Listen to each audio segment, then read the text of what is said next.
Gaza में अगर युद्ध विराम हो जाए तब भी मलबा हटाने और भूमि को फिर से खेती योग्य बनाने की प्रक्रिया लंबी और महंगी साबित होगी। संयुक्त राष्ट्र की रिपोर्ट में कुल 51 मिलियन टन मलबे का अनुमान लगाया गया है, जिसे साफ करने की लागत लगभग 1.2 ट्रिलियन अमेरिकी डॉलर आंकी गई है। विशेषज्ञों का कहना है कि यह कार्य गाजा की आर्थिक और सामाजिक संरचना पर गहरा असर डालेगा। रिपोर्ट्स में बताया गया कि गाजा की 80% इमारतें पूरी तरह नष्ट हो चुकी हैं। कुल नुकसान 4.5 ट्रिलियन अमेरिकी डॉलर तक पहुंच गया है।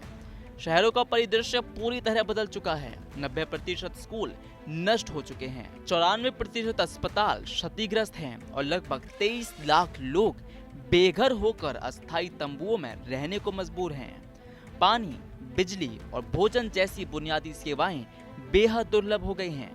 वहीं 80% क्षेत्र सैन्य क्षेत्र घोषित किया गया है। युद्ध से पहले 2022 में गाजा का निर्यात मुख्य रूप से स्ट्रॉबेरी 32%, टमाटर 28% और खीरे 15% पर आधारित था। अन्य प्रमुख निर्यातों में बैंगन, मीठी मिर्च, तोरी, मिर्च, आलू और शकरकंद शामिल थे।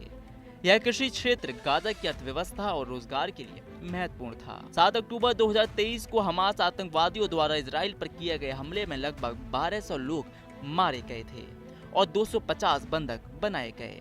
इजरायली अधिकारियों के अनुसार गाजा में शेष 48 बंधकों में से 20 जीवित हैं। इजरायल की कार्रवाई में अब तक 67,000 से अधिक फिलिस्तीनी मारे जा चुके हैं।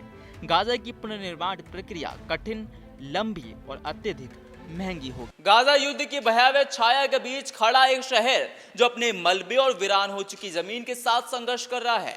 संयुक्त राष्ट्र की रिपोर्ट्स के अनुसार ये मलबा हटाना आसान काम नहीं है। अगले आने वाले 10 साल तक गाजा की सड़कों और गलियों में युद्ध की निशानियां मौजूद रहेंगी। लेकिन केवल मलबा ही नहीं, बल्कि इस युद्ध में गाजा की आत्मा, उसकी भूमि और उसकी कृषि को भी तबाह कर दिया है। 25 साल तक गाजा की भूमि की उपजाऊ मिट्टी बहाल नहीं हो पाएगी। पहले जहां संतरे, स्ट्रॉबेरी, टमाटर और खीरे लहला रहे थे, अब वही भूमि विस्फोटक रसायनों से दूषित हो चुकी है।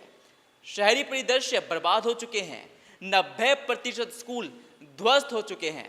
कई अस्पताल क्षतिग्रस्त और लगभग 23 लाख लोग बेघर हो चुके हैं।